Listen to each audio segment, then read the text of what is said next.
So my work is actually very much about ideas, essentially.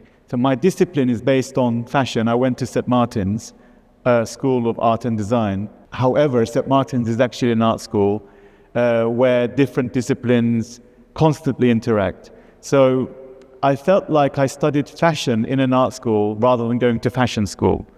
So most of my friends were already at that time from other departments, and I would go and visit them, in the sculpture department or in the fine art department, and they would come and visit me, etc.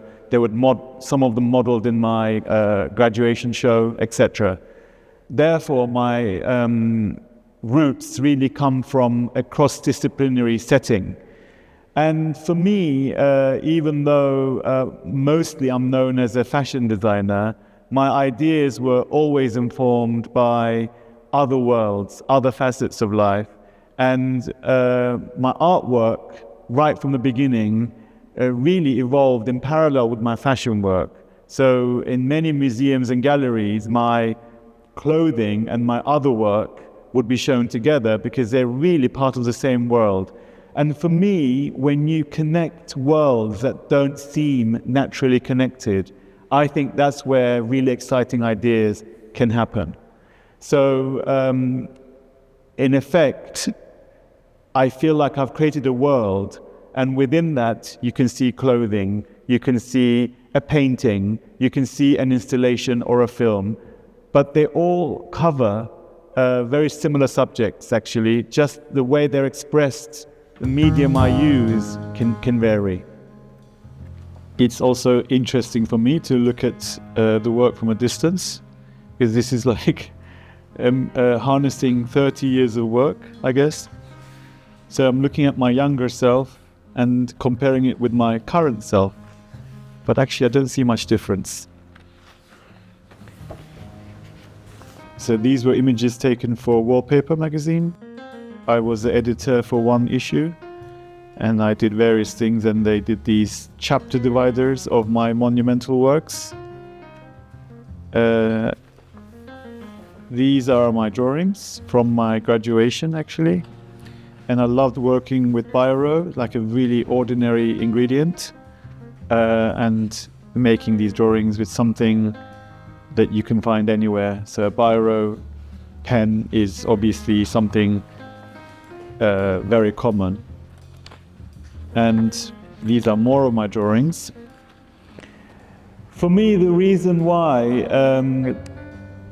I want to create is that whilst I understand the world in many respects, there are many facets of life that I don't actually understand. So my work creates the opportunity for me to explore and understand those things whilst creating a new perspective around various subjects. So for me, creativity is both a learning process and it's also a means by which I can reframe certain realities and facets of life. And then we'll switch to something else here. So this is my kite shirt. This is very important as a piece. It's a piece you can fly and you can wear at the same time. It has, implications of disembodiment, and also there is a duality to it, meaning that it's something you can wear, it's something you can fly. The garment becomes a channel marking that space between something you can wear and something you can use in a different way. And I love the fact that it can be seen as an object, something you can use, and it can be also something you can wear.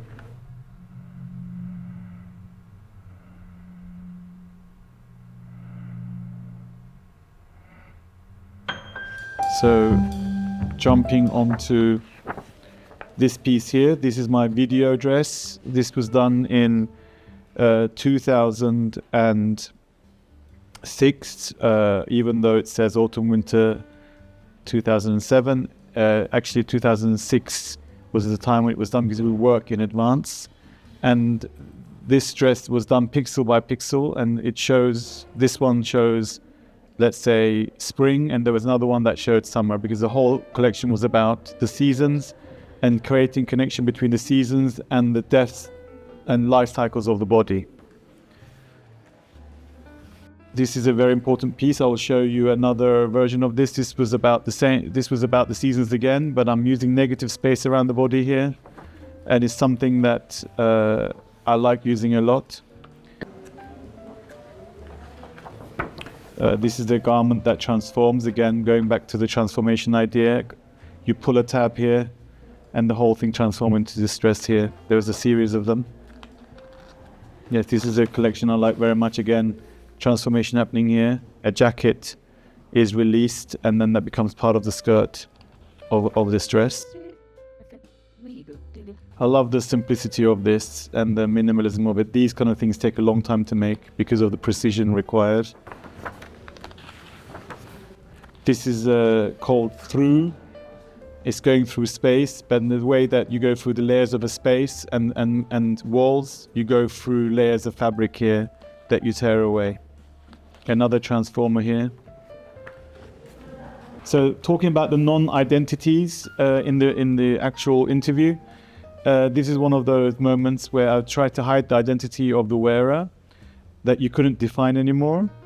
But this was also about how you define your territory in space. So these were kind of like mummified figures that some of them had prints on them where the print was actually a light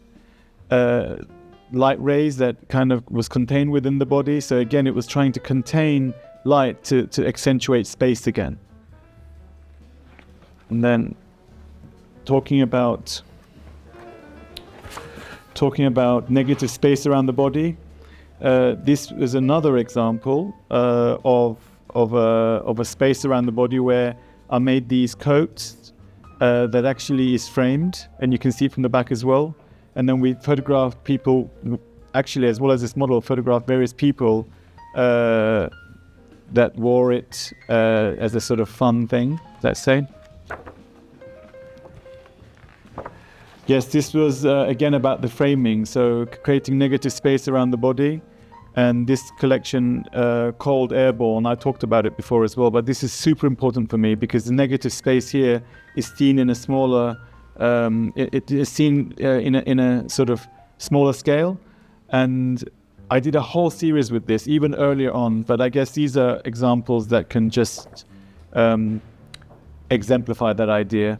Space is very important because actually the body going through space is constantly repunctuating space.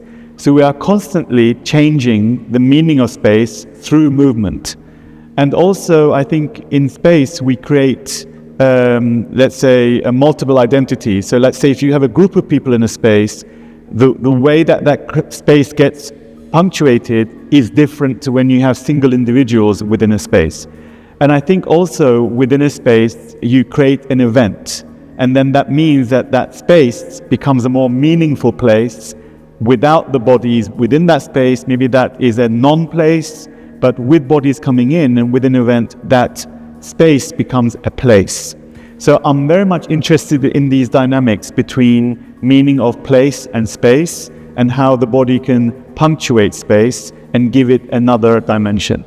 So for me, it's become part of my work from a young age. I've done projects solely to do with meaning of place and space, but it's also become an ingredient that I weave in to my work constantly. Because I think without space, it's very hard to create dynamics. You know, in a way, space is the sort of oxygen for meaning. You know, oxygen is something we need to take in to survive. I think space is what creates a frame and let's say gives meaning to events and experiences. This is me from a moment when I was photographed for Sadler's Wells Gravity Fatigue performance, which I directed. That was in 2015. a very big project for us.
Theme of separation is very important because I grew up between Cyprus, obviously northern Cyprus, and London.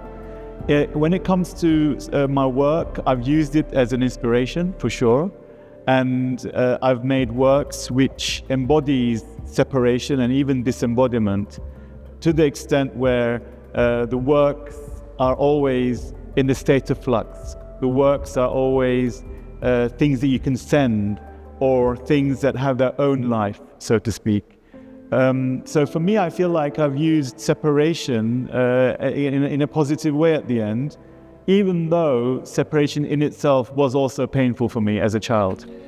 So this piece is a photograph taken by me in sections, which then I combined.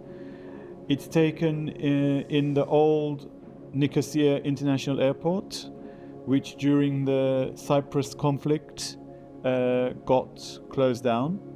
And this is actually a carcass airplane. I'm sure I even traveled in this airplane because as a child there were only a few flights going to the UK, and I'm 100% sure I've actually been on this plane. And I took a picture of it as if I'm trying to reach it, knowing that I can never reach it. And it was a very advanced airport, very near our house in Nicosia, because we live very near the border. And nowadays this is run actually by the United Nations, and no one is actually allowed to go in unless you have a special permission.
Evet, buna değmişler.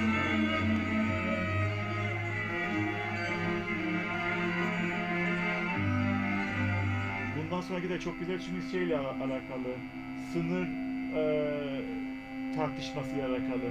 Ama çok basit bir şekilde yapıyor.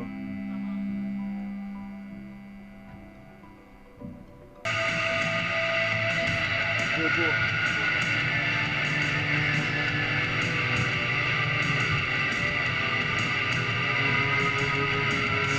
So the themes of migration and displacement forms a very big foundation in my work.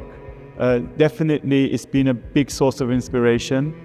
I think because of what happened in Cyprus, starting in the early 60s with the cross-community fighting, And then having to shift location and having to create new lives for my family has been something that has inspired me. So I think in a way it starts from Cyprus for me, because I didn't experience that displacement in the same way that my family experienced it, but I feel like I always heard about it, and we were surrounded by the smell of the conflict in a way, or the after effect of the conflict, so to speak. So for me, it's always been there in my childhood, and I always feared when I lived there. When I went to primary school in Cyprus, I always feared that something might happen again in this early 70s. So we lived in fear because we also lived very near the border. So it really starts from Cyprus, but then actually me living between London and Cyprus meant that I constantly went through, in a way, displacement, and had to reconstruct my life constantly. And I'm the only child of a broken family, so I moved around a lot. So in a way, then having to recreate moments in my life and readapt to situations has also been a source of inspiration, because in a way it creates this incredible flexibility where you are rootless, so to speak. So you have to adapt to new environments constantly. So that fluidity has also been a big inspiration for me. For instance, my project called Afterwards, where you had to leave your home at the time of war, was captured as a performance where you hide your possessions in a living room, but at the same time you can carry your possessions at the end to empty a room, so you can leave that potential area or potential space of danger. So that's like one example of how I used displacement at the time of war.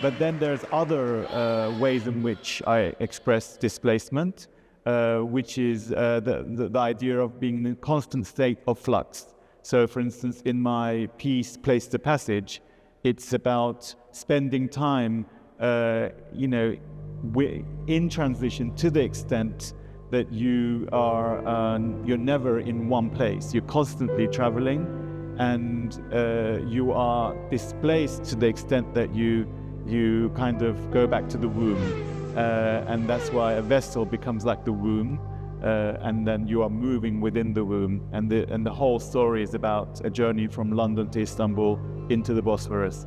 So for me, these themes are reoccurring, and they create a great source of storytelling for me, and they can also be expressed through fashion and through art. So they have been big themes for me, and I do enjoy working with this ingredient a lot. Istanbul for me is also very much a transitional city where things are constantly in the state of flux. And I find that very exciting. It means it's spontaneous. It means you discover new layers every time you come here. I can come here 100 times, and each time I will discover something different. I love the fact that it's a hybrid city. I love the fact that it's a maritime city. A lot of people forget, Istanbul has a strong connection with water. And a lot of my work has touched upon water being a catalyst for, let's say, how things have evolved.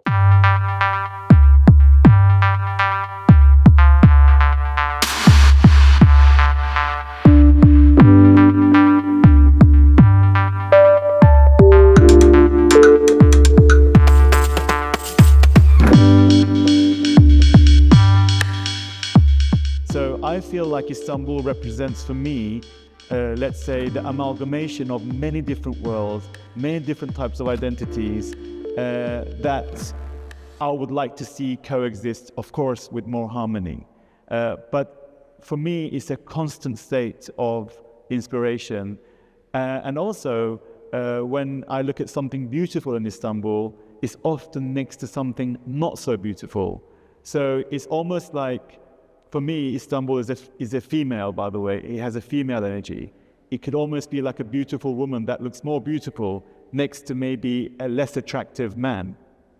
So for me, the contrasts in this city, the coexistence of different types of people that are extremely different. I think the layers, I think the maritime aspect, and then also the spontaneity. You never know what's going to happen. But also the warmth and the hospitality of the people, and the fact that, you can have muhabbet. I don't know how to translate that word into English. I guess you can call it a loving dialogue with people. I feel the combination of all this makes it such a compelling place for me.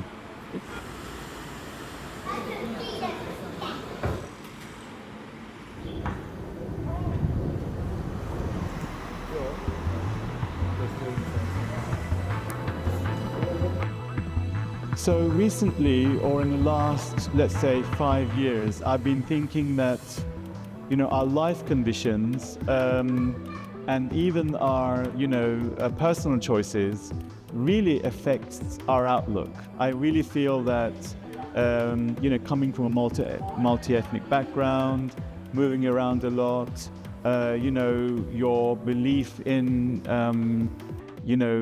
gender issues, feminism, etc., I feel like really informs your work. Or in my case, it does. And I feel like, I guess if you follow your instinct as a creative person, you allow your life or you allow your sense of being to inform your work. So for me, transition and transformation are big themes, I think because of my own sense of being. Because I feel like I had to go through a lot of, let's say, changes in my life, and I had to adapt constantly. I think that has also been a source of inspiration for me. So displacement has been one source of inspiration, but so has transformation and metamorphosis. Because in a way, constantly in my life, things changed. And in a way, I tuned into it and then made that be part of my life. Therefore, it then also reflected into my work. And I guess what's very important for me and exciting for me is to create work that have their own sense of life, which means that I create the work, with teams as well, where I need other expertise. And then that piece of work actually acquires its own sense of life. This for me is so exciting because it means that I've created something that can evolve, and it could also be interpreted in different ways by the viewer. But the idea that it goes beyond it being my creation. This is my collection about the German culture called Teutonic. This is like the Autobahn print. This is from room tone. These are airfield garments. There's a whole story behind that. Also using interactive accessories that measured your temperature and your heartbeat, and depending on the rate of your heartbeat, there were projections actually onto the sidewalk. Here, you'll see them here a bit. And you had a projection from the belt of the wearer, but the image would change according to the heart rate or the thoughts of the person wearing the eyewear that was imbued with technology. This collection here is also another favorite called Périphérique. It's about the segregated life in Paris, and it was about a journey from the outside of Paris into the inside of Paris and vice versa. So all the references here are mixed in terms of looking at bourgeois references, but with also street style references, and then kind of creating a journey of a wardrobe going from inner to outer Paris. And this was my last collection, actually. We showed before the pandemic, and this was called Dream Tracks, and I performed in this collection. I sang some songs because it was a reaction to the idea of how pop stars can do fashion collections, and I thought, why not a fashion designer make pop songs? But then the whole thing was actually connected to tracing the tracks of the Aboriginals in Australia and then applying that to an urban environment. And the whole collection was inspired by that journey. So for me, identity is something that is context specific, meaning that various identities form in various cultures in certain ways. And for me, I think living in London, because London is a melting pot of all the different cultures, I think I very much have been involved in creating identities that are hybrid, but that are also, in a way, non-definable. That you can look at the identity of someone, and you can look at, let's say, post-humanism, and you could maybe think of that person as something that you can't define in words. In fact, I then connected that with various philosophers and the meaning of language and the use of language, etc. So for me, I think we're going to a world order where through cybernetics, I think, and through other ways of being, we are maybe evolving in a way where we will no longer be able to define a person as female or male or part machine, part human. I think it's going to be quite difficult to use one or two words. I think we're going to have to create new terms almost to create descriptions of these new formations of identities. So for me, I think it's the natural human experience within the current world order with the evolution of AI. I think with the way that we define identities in a finite way, I think we're going to be challenged. We're all going to be challenged to rethink, how we express or how we describe identities. And this is very much a source of inspiration for me, and I think it's very much to do with how our environment is changing. So this was Absent Presence. I represented Turkey in the Venice Biennale in 2005. It was a film I made with Tilda Swinton, and it was all about asylum seekers and trying to detect who people were from the DNA traces left behind in their clothing. So we had anonymous donors of clothing, and we had to imagine who these people were from the DNA found in their clothing. And it was all about the contradictions between knowledge and approximations. So how we presume certain facts, and I guess the dichotomy between the truth and the imagined truth. And it was, of course, also about how we interrogate people based on their ethnic background. What, more frightened than a sighted person, you mean? I didn't mean... No, I really It was decided to collect clothing from a group of anonymous women donors living separate, unconnected lives around London, and to try to piece together how they came to be who they are from traces of their DNA left behind in their garments. The only trait known to be shared by these people would be that all had come to the city and to England from outside. None would be of local origin.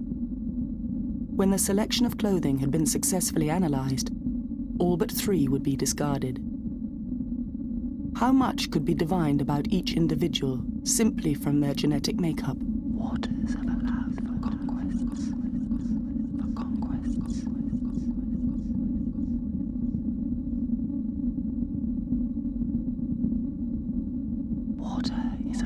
frequency of infiltration.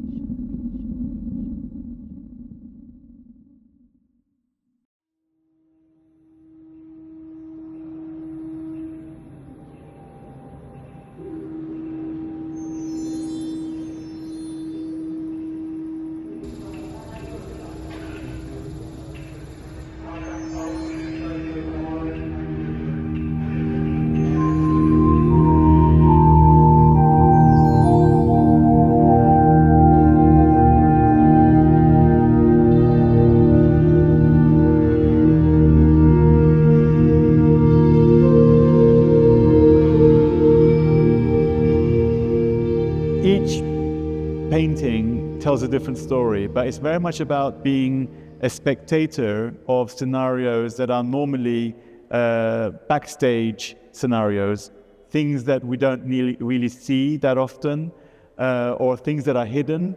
In a way, I am looking through the paint to see what's happening within these scenarios, and they are based on various settings in my own life, and then I abstract them, of course.